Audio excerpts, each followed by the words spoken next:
Nous allons voir dans cette vidéo à quoi correspond une moyenne pondérée d'une série statistique et comment la calculer. On va d'abord calculer la moyenne de mon premier exemple. Vous avez ici 6 notes. Pour calculer la moyenne de ces 6 notes, on va d'abord les additionner, puis diviser par l'effectif total. Je vais donc additionner mes 2 10 avec mes 3 12 et avec mon 16, puis je divise par 6 puisqu'il y a 6 notes au total. On calcule, vous trouvez 20 plus 36, 56, 56 plus 16, 72 divisé par 6, ce qui vous donne une moyenne de 12. Dans mon exemple, il y a des valeurs qui se répètent. Le 10 apparaît 2 fois et le 12 apparaît 3 fois. J'aurais donc pu rédiger autrement ce quotient. Au lieu d'écrire 10 plus 10, j'aurais pu écrire 10 fois 2. Au lieu d'écrire 12 plus 12 plus 12, j'aurais pu écrire 12 fois 3. Ça ne changeait rien à mon résultat, puisque ce sont des écritures équivalentes. Dans tous les cas, on trouvait 12 comme moyenne. Mais la rédaction ici est différente, puisqu'au lieu d'avoir seulement au numérateur une somme, j'ai additionné des produits. J'ai additionné le produit de chaque valeur par son effectif. Ici, j'ai multiplié 10 par 2, 12 par 3 puisqu'il apparaît 3 fois. Et bien, cette façon de calculer ma moyenne, c'est ce qu'on appelle calculer une moyenne pondérée. Donc, une moyenne pondérée, c'est simplement la moyenne de l'ensemble de mes données, sauf que la rédaction est différente, puisque je vais avoir une somme de produits, le produit de chaque valeur par son effectif, que je diviserai à la fin toujours par l'effectif total. Donc cette façon de calculer une moyenne, c'est ce qu'on va utiliser quand on aura des données qui auront la même valeur, quand on aura la même valeur qui se répétera plusieurs fois. Sur mon exemple suivant, on a 200 élèves qui ont 10 ans et 100 élèves qui ont 13 ans. Si on me demande de calculer la moyenne, je ne vais pas m'amuser à additionner mon 10 200 fois et mon 13 100 fois. Je vais simplifier ma rédaction puisque ce serait trop long et même impossible à écrire.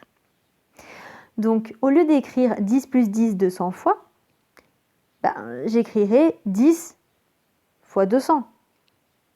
Au lieu d'additionner 13 plus 13 plus 13 100 fois, je vais écrire 13 fois 100.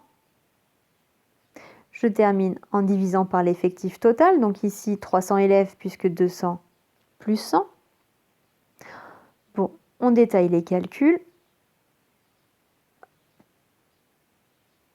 On trouve 3300 divisé par 300, soit une moyenne d'âge de 11 ans.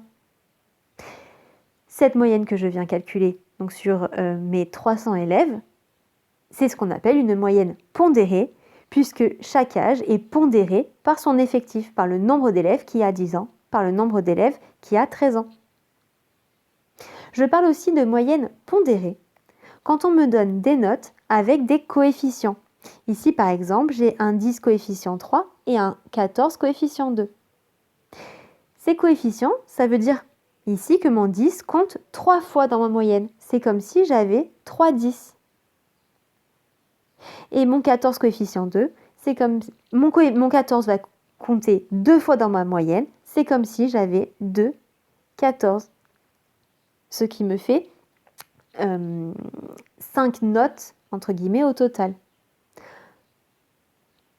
Pour calculer cette moyenne, qui est donc va s'appeler une moyenne pondérée, il me suffira de multiplier 10 par son coefficient 3, puisque c'est comme s'il y avait 3 10, 10 plus 10 plus 10, donc 10 fois 3. Je multiplie ensuite ce 14 par son coefficient, puisqu'on a dit que c'est comme s'il y avait 2 14. Puis je termine en divisant par le total des coefficients. J'avais donc un coefficient 3, un coefficient 2, ce qui me donne un total de coefficients 5, puisque c'est comme si j'avais 5 notes. Au numérateur, j'ai donc 30 plus 28. Si vous calculez, vous trouvez une moyenne de 11,6.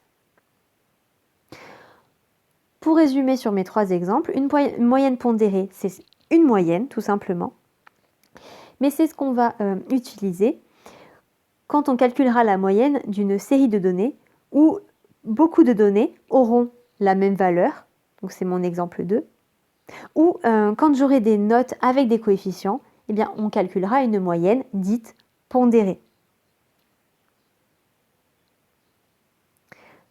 Donc je vous donne ici la méthode de calcul de la moyenne pondérée qu'on vient d'appliquer sur nos 3 exemples.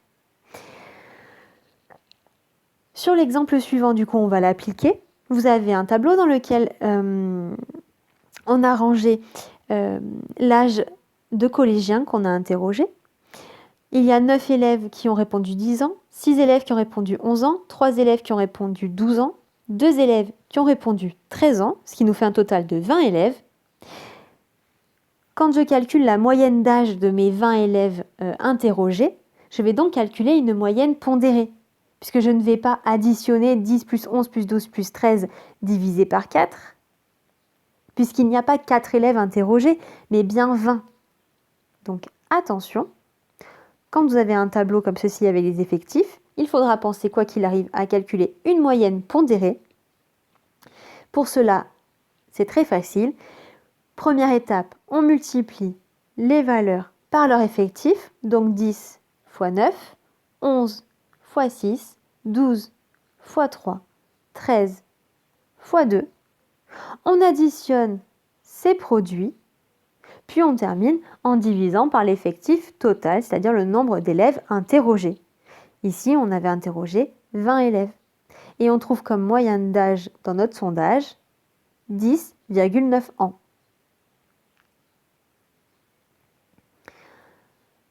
Donc attention, dans les exercices, on ne vous demandera pas forcément de calculer une moyenne pondérée, mais simplement une moyenne, parce qu'en fait c'est la même chose.